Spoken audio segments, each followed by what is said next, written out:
creators of the money supply. So you're firmly of the view that banks create money out of thin air? Yes, well, I produced the first empirical studies to prove that in the 5,000-year history of banking. Banks are thought of as deposit-taking institutions that lend money. The legal reality is banks don't take deposits and banks don't lend money. So what is a deposit? A deposit is not actually a deposit. It's not a bailment. It's not held in custody.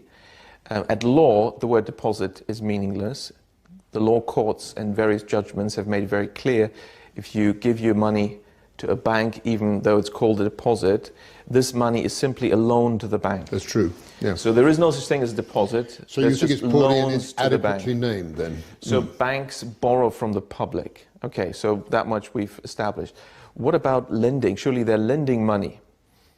No, they don't. Banks don't lend money.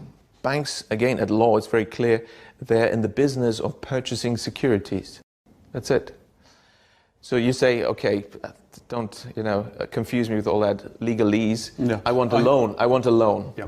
Fine. Here's the loan contract. Here's the offer letter, and you sign. At law, it's very clear. You have issued a security, namely a promissory note, and the bank is going to purchase that. That's what's happening. Put it in layman's terms. What does that mean? It means that what the bank is doing is very different from what it presents to the public that it's doing. How does this fit together? So you say, fine, the bank purchases my promissory note, but how do I get my money? I want, it's a loan, I want my 200 grand, right? I don't care about the details, I want the money. The bank will say, well, you'll find it in your account with us. That would be technically correct. If they say, we'll transfer it to your account, that's wrong, because no money is transferred at all. It's already from in the bank. Anywhere inside the bank or outside the bank. Why?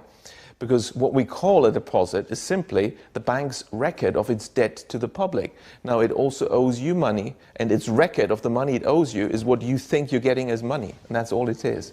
And that is how the banks create the money supply. The money supply consists to 97% of bank deposits, and these are created out of nothing by banks when they lend, because they invent fictitious customer deposits. Why?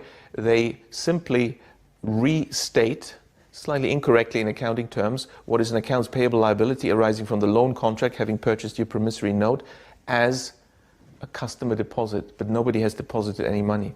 I wonder how the FCA deals with this, because in the financial sector you're supposed to not mislead your customers. Anyway, I don't think the answer to that. So the banks create the money supply.